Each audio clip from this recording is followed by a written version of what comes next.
కదా, ఏదో ఆర్డినరీ కేసులు పెట్టుకున్నట్టు ఎవరు మాట్లాడేవారు కాదు.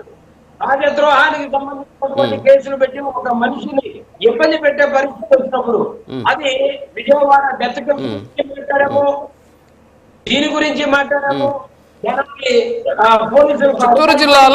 చిత్తూరు జిల్లాలో రామకృష్ణ అని చెప్పేసి కాదు సార్ చిత్తూరు జిల్లాలో రామకృష్ణ అని చెప్పేసి ఒక జడ్జి ఉంటాడు, మీకు ఐడియా ఉండుంటుంది. పాపం ఆయన లేడు, అంటే ఐ మీన్ జడ్జి కాదు, సో మాజీ జడ్జి అనమాట ఆయన. సో ఆయన మన జగన్మోహన్ రెడ్డి గారిని కంసుడు అని పోల్చాడు అని చెప్పేసి ఒక ఆయన ఇచ్చినటువంటి కంప్లైంట్ మేరకు ఆయన మీద దేశద్రోహం కేసు పెట్టారు గతంలో, మీకు గుర్తుందో లేదో. తర్వాత ఏబి వెంకటేశ్వరరావు గారి మీద దేశద్రోహం కేసు పెట్టారు. తర్వాత కొన్ని ఛానల్స్ మీద దేశద్రోహం కేసు పెట్టారు. తర్వాత ట్రిబుల్ అప్పటి ఒక ఎంపీ మీద దేశద్రోహం కేసు పెట్టారు.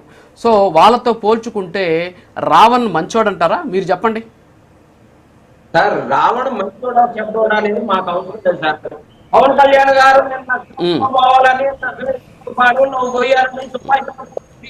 నేను అడిగిన దానికి ఆన్సర్ చెప్పండి సార్. కంసుడు, జగన్మోహన్ రెడ్డి గారిని కంసుడు అన్నటువంటి వ్యక్తి దేశద్రోహి అయినప్పుడు సీత రామ లక్ష్మణుల గురించి, రామాయణం గురించి, దేశం గురించి మాట్లాడినటువంటి వ్యక్తి, తీవ్రవాదులకు కూడా సమానమైనటువంటి హక్కులు భారతదేశంలో ఉంటాయని చెప్పినటువంటి ఒక వ్యక్తి ఆయన దేశద్రోహి అవుతాడా కాదా?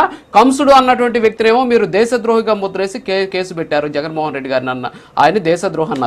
మరి దేశానికి సంబంధించినటువంటి రామాయణాన్ని గురించి తప్పుగా మాట్లాడి, అంతేకాకుండా దేశానికి సంబంధించి తీవ్రవాదుల గురించి సపోర్ట్ చేస్తూ మాట్లాడినటువంటి వ్యక్తి మీద దేశద్రోహం కేసులు పెడతాయి. అది అవురా కాదా తర్వాత కోర్టులు తేలుస్తాయి.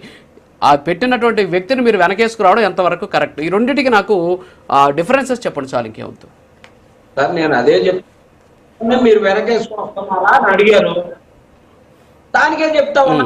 మధ్యలో మీరు మాట్లాడారు. రావణ నేతలకి వైఎస్ఆర్ కాంగ్రెస్ పార్టీకి సంబంధం లేదు.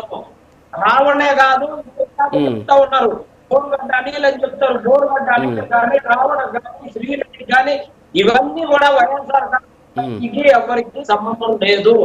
అలాగే రావణకు సంబంధించి ఎందుకు మాట్లాడుతా ఉన్నామంటే, పవన్ కళ్యాణ్ గారు నక్సలైట్లకు సంబంధించి నేను అడవిలో తిరగాలనుకున్నాను, తుపాకి పట్టుకొని వెళ్ళాలనుకున్నాను, ఇన్ని అని చెప్పేసి ఎర్రజెండా ఇలా చెప్తా ఉన్నారు. రావణ జెండా ఏది, కడవ ఏది, ఎర్రకడవ అని.